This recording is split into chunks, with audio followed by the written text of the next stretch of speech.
Hola YouTube, my name is Ricardo Lino and I'm a wheel addict. Today I'm going to teach you how to soul grind.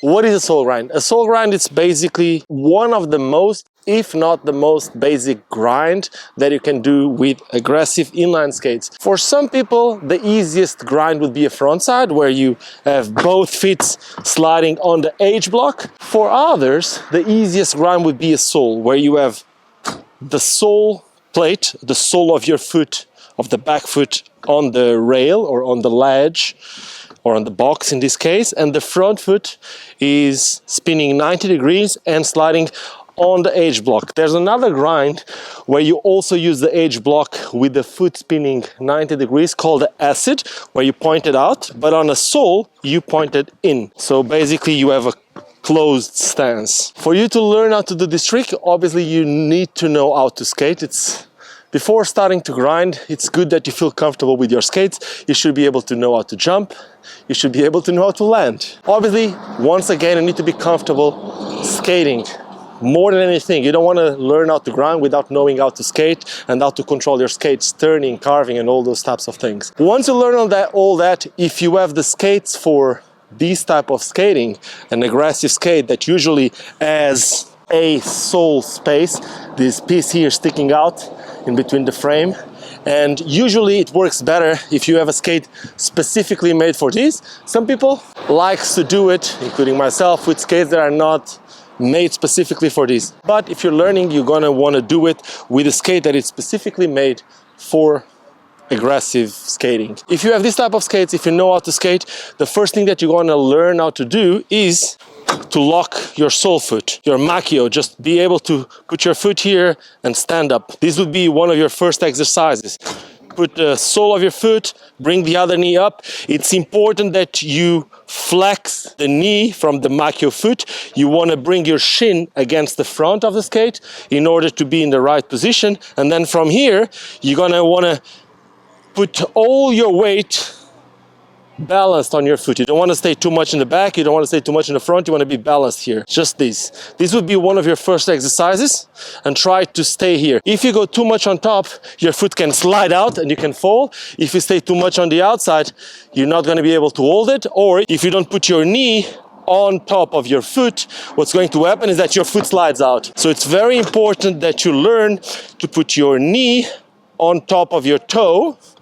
And if you're going to be doing this on a rail, you can even have your knee going a little bit over the toe. Now, if you're on a ledge like this, if you put your knee too much, it's going to slide out. Once you're comfortable with this, the next thing you're going to try to do is put the front foot with 90 degrees and learn to control here. Once again, if you don't lean your knee enough, this is going to happen. So you're going to want to bring your knee a bit to the side, but not too much, because if you go too much, it also comes out. So it's important that you stay centered. One thing that you can do at first to learn the balance would be opening your arms.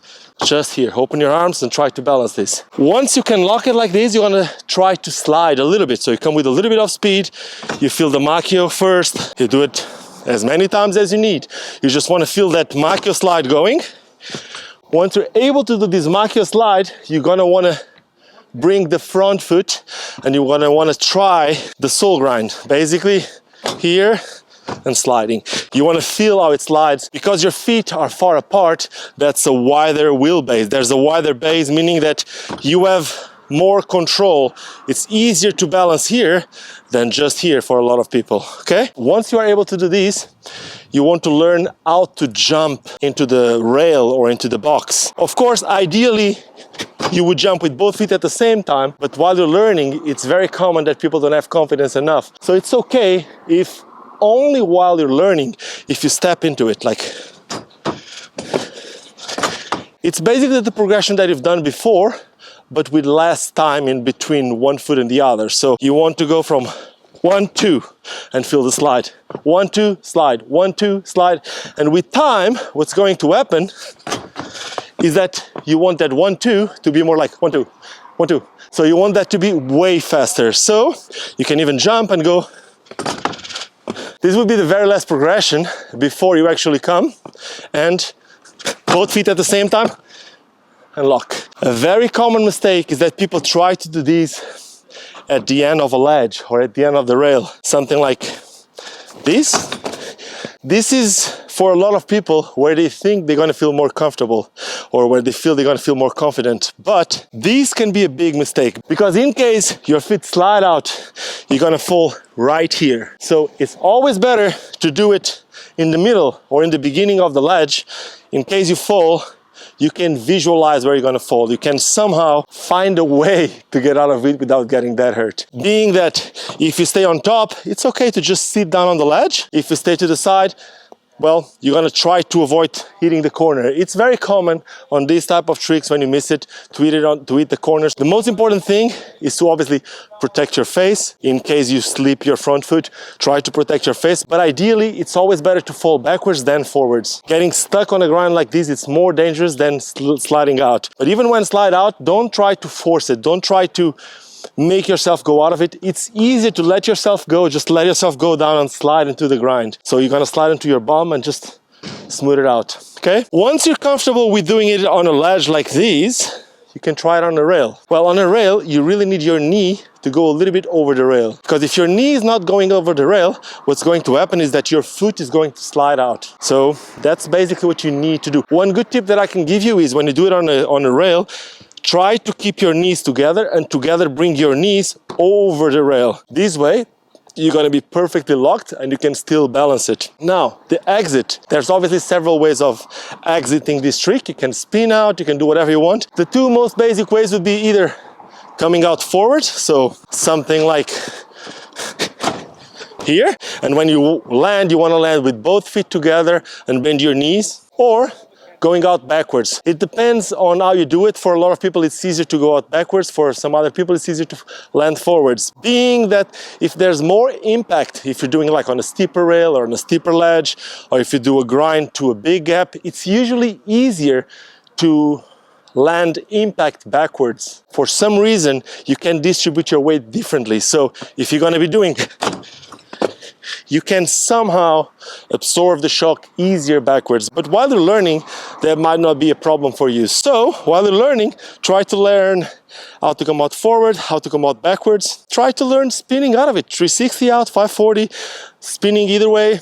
The sky is the limit. Now that you got the basics, just go out and try it. You can try down rails, you can try up rails, you can try boxes, you can try whatever you want. Please be aware that if you're going to be doing this trick on a down rail, you're going to need to lean forward a bit more. Basically, you want to distribute the weight in between both feet, but obviously if you're going to be doing down, you're going to need to come a little bit more forward. Same with doing the trick upper rail or upper ledge. You're going to need to bring your back a little bit more backwards in order to compensate the inclination of the obstacle. And that's about it. I hope you learned something today. If you learned something today and if you enjoyed this video, do not forget to subscribe to the channel. Make sure to leave me a thumbs up. If you didn't like it, you can leave me a thumbs down, but let me know in the comments what you didn't like so I can make another video and try to correct that for another video. And like I always say, just don't forget why we all started skating, and that is because it's fun. Now cheers and see you soon. Next trick, alley-oop soul.